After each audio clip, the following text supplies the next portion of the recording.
So back in the late 90s and early 2000s, I was a drug dealer in Newark, New Jersey.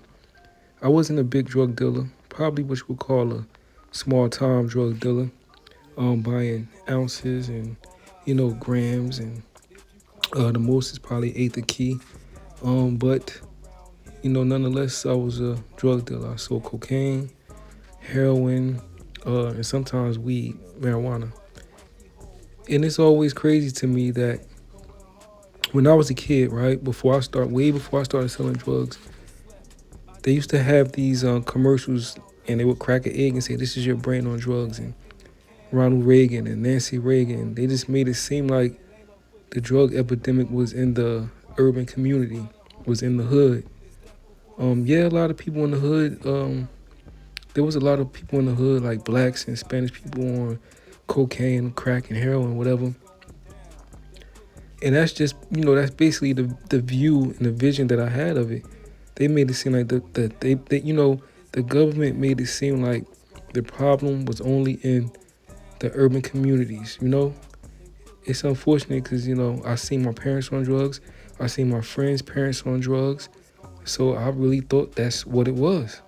That all the cocaine, all the heroin was basically being used amongst the blacks and the Spanish people. That's the vision that I had. It was locking everybody up for that, and that's what I seen. But when I started, but when I actually got into the drug game, and I seen and was taught by the king, by some of my dudes was kingpins. You know what I'm saying? And I would go with them on drop offs, on dope drop offs, coke drop offs, and they would drop off large amounts of drugs and receive large amounts of money. So when I would go on some of those rides with those guys, I seen who was actually buying these drugs, man, and it was white people. Yeah, and when I actually started selling drugs, right, I made more of my money, from white people. And believe it or not, it was like young whites, especially with the heroin, right? I was a teenager selling heroin, and I would have young white teenagers buying from me. Hey, can I get a bundle for 90? That's back when, a bag was $10 a bag, whatever, and they wanted, a whole bundle would be like $100 or whatever. So they wanted to play. Can I get a bundle for 90? I'm like, damn, how old are y'all? We 19, we 18. And it blew my mind because they were like the same age as me, sometimes younger, buying heroin coming from the suburbs and buying in bulk. They wouldn't buy like the stragglers in the streets would buy like one bag or two bags or whatever. But every time white people came, or these young white people came, they would buy in bulk. They would buy bundles, bricks. You know what I'm saying? You know, it was just always they would buy a lot. And then when you get good customers and they would want you to meet them in at the mall parking lot or McDonald's parking lots, White Castle parking lots, and they would buy a lot. Some of them would even want you to come to their house, and that's when they really wanted a lot. You know what I'm saying? So a lot of my dudes that was selling weed, they was like selling it to like like really rich white people. Some of them was lawyers and you know doctors and shit. My homeboy even sold weight to a cop.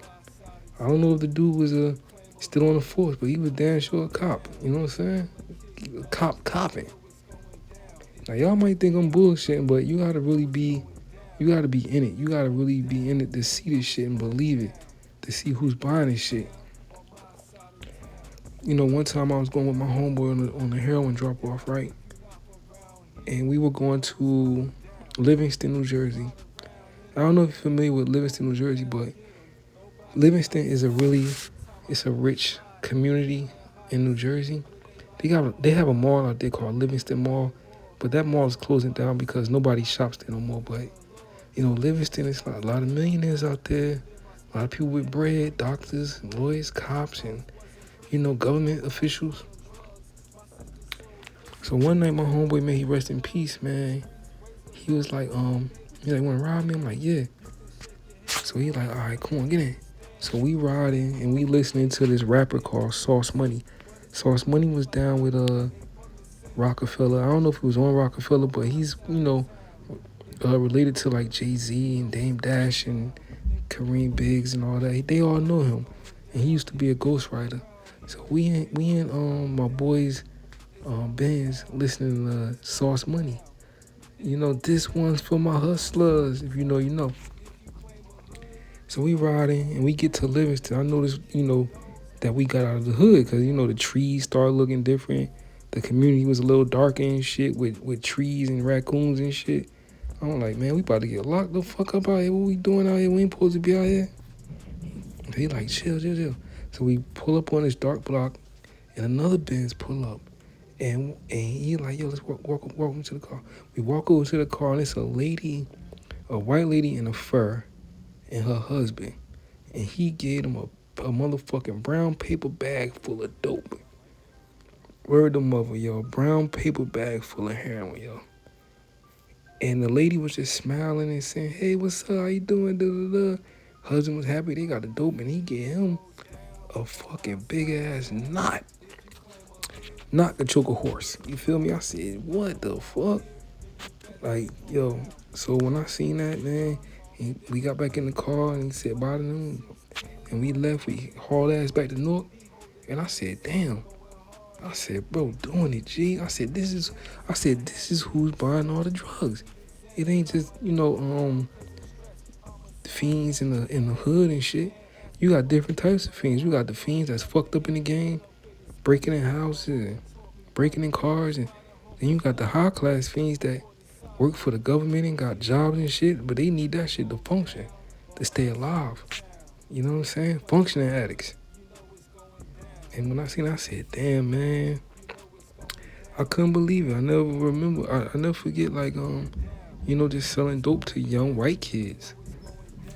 Excuse me. And they were the same age as me buying heroin. And I couldn't believe it because in the hood, as a teenager in the hood, when you're black or Spanish, it's not cool to do cocaine or heroin. So when you see somebody your age that's white, buying dope, it kind of like crazy. Like, damn, you 16? I'm 16 too. I'm selling it, but you using it. So it's just something I had to reflect on, and just something I was thinking about, like how I made a lot of money. Wasn't by the stragglers in the hood. It was just I made a lot of my money from the suburbs. The people that live in the suburbs, the government officials, the lawyers and the doctors and shit, the ex-police. That's who was really buying all the cocaine and heroin, man. You know what I'm saying? Don't a lot. They buy in bulk. Anyway, peace. It's going down, you know it's going down. It goes down on my side of town.